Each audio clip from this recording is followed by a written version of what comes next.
This video is brought to you by patreon.com/worsttake. Get access to exclusive live streams and Discord servers, on-screen shoutouts, and early access to some videos when you join now. Help make sure that we can continue to make content like this by supporting the Patreon. Links are in the description down below.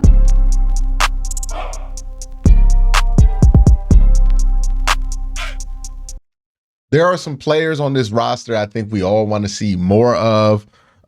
There are some players that I think we want to see less of, but we need to see more of about it. Now, before I get to this list, let's address the elephant in the room. And right now, the elephant in the room is Jed Wills, because his play has gotten to a point to where it's unavoidable, right? For a while, he was just all right. And I think people were disappointed because he was just all right. And he was the 10th overall pick, and people wanted him to be the Joe Thomas replacement. He's not a Joe Thomas replacement, but I thought, hey, there's a good chance that he could just be a okay left tackle. And given that left tackle is a hard position to fill, you can live with that. But it's starting to get to the point to where I don't think he's going to be okay anymore. I think it's getting to the point to where he might become or start to become a liability if things don't change with him very quickly and very soon.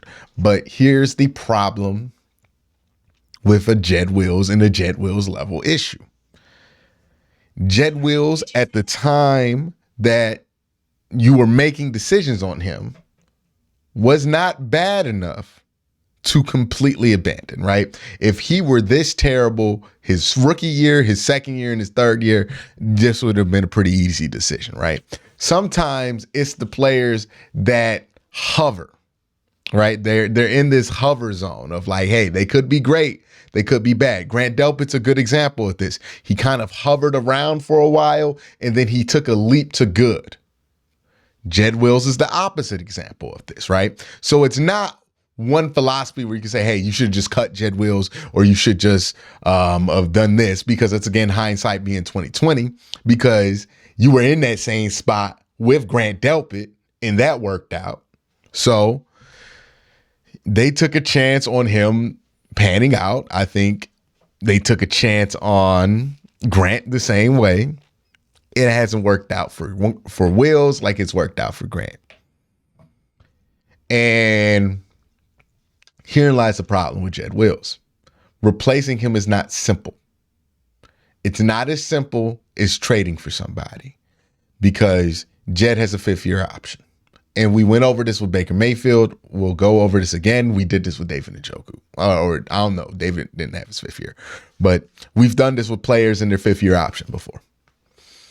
Players at their 5th-year option are incredibly hard to trade because all the money's guaranteed, which means that you have to negotiate how that money's going to lay out, which means on some level, you're going to be paying for Jed Wills to play for somebody else. Now, how much of that you can get somebody to take? Baker Mayfield was the #1 overall pick, had a decent season, and he still was a pain in the ass to unload. Jed Wills will be even more of a pain in the ass. So let's say you do trade for somebody, but you don't have a partner for Jed. That means that you have to be okay with paying 6 offensive linemen to start, but one of them not to play. And that's Jed. That's a problem. So they have to figure out a solution around that. Maybe they find a suitor for Jed. Maybe they find somebody who thinks he can be their right tackle. I think they would be buying fool's gold. I think the idea that you're just going to flip a bad left tackle into a good right tackle is dated and has been definitely busted by multiple projects, right? We're looking at what happened with Jonah Williams in Cincinnati. We're seeing how a lot of these different projects were like, oh, this guy's a mediocre left tackle, let's put him to right. Tell me where that's ever worked out. The problem isn't the side that the tackle's playing. The problem is that the tackle's not good. So I don't know who's going to be a suitor, but maybe somebody's foolish enough to do it at this point and take him. I doubt it. So replacing him, very difficult. So just wanted to have that conversation out first and foremost at the beginning, because I know if I talk about players who need to improve or players who the Browns need more of, I know somebody's going to bring up Jed. That's the situation with Jed. Don't know how to resolve it, but hey, that's what they get paid for. Elijah Moore is the first player here you want to see more from, ironically. Just need to see him be utilized as a wide receiver. I'm tired of hearing reasons on why Elijah Moore can't be successful. In New York, it was they didn't get him the ball enough, right? Nobody was looking for him. Look at his quarterback play. They ain't getting him the ball. He comes to Cleveland. Now he's running too many end arounds. We're getting him the ball too much. I just need him to be productive. I understand he gets separation on tape. I've seen it. He looks great on tape. But if you consistently look great on tape, but cannot turn that into production, at some point you have to ask yourself a question of how worthwhile is it for you to look great on tape? So Elijah Moore, I need this to become production. I need him to no longer be in hypothetical wide receiver, a hypothetical threat, because right now he's hypothetical. He's Schrodinger's wide receiver.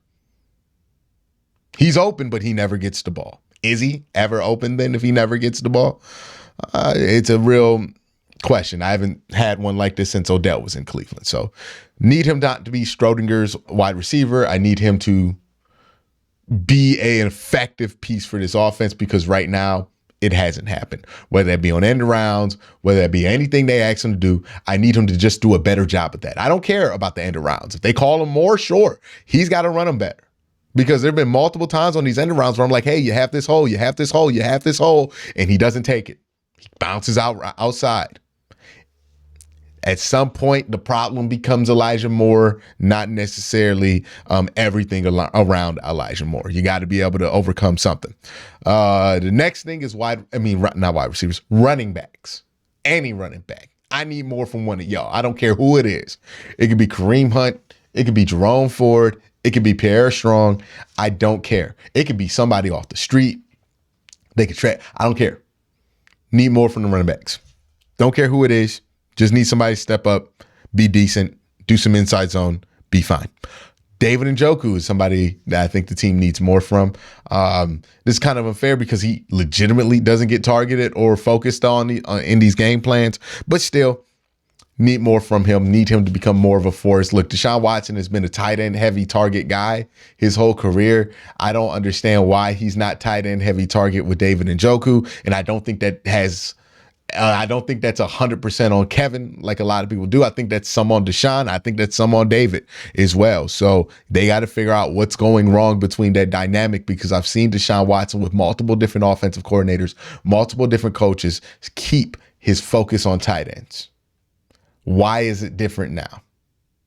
That shouldn't be different. And that's not something the coach can change. Deshaun decides where he wants his eyes. Deshaun decides where he wants to go to. Deshaun decides who he looks for if the play breaks down. At some point, Deshaun has to do a better job of finding David Njoku. That brings me to my next guy. That's Deshaun Watson, quarterback, wherever. This team needs good quarterback play like water. Somebody's got to do it. Is it going to be DTR? Is it going to be PJ Walker? Is it going to be Deshaun Watson? Somebody's got to do it. I think it should be Deshaun, obviously. That's no brainer. But is he going to be healthy?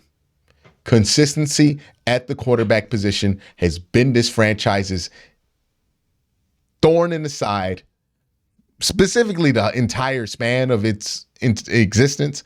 But like recently, since 2018. They have not been able to get consistent quarterback play, and it's bitten them in the ass because they've had good roster at the good roster at the good roster at the good roster, but quarterback play has been inconsistent. I really just want to see 2 good games back to back from Deshaun. Maybe 3.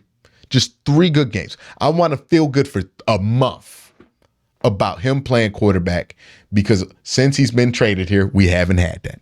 Would love that. Another guy on this list is Juan Thornhill. Not much to complain about here, but just want to see him be more of a playmaker, get in there, disrupt some things a little bit more often, and also be more of a factor in the run game. Right now, it's real heavy on Grant, real heavy on JOK. Would love, and for whatever reason, Denzel Ward, I would love to see him make himself involved there more.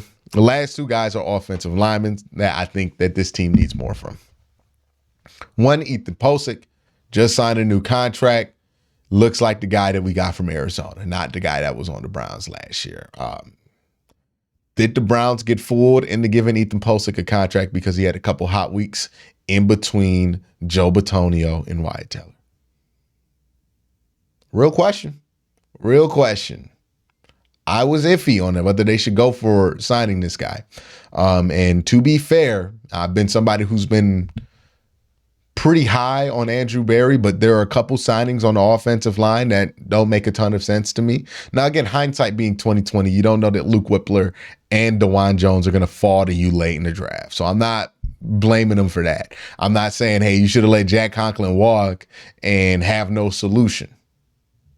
But I thought they did have a solution for Jack Conklin before DeJuan Jones even was here, that it was James Hudson.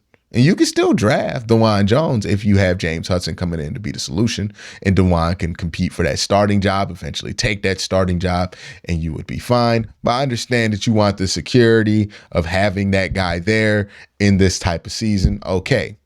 Where I scratch my head more is this Ethan Posick signing, because I always felt like there was not enough there to give him a big money deal.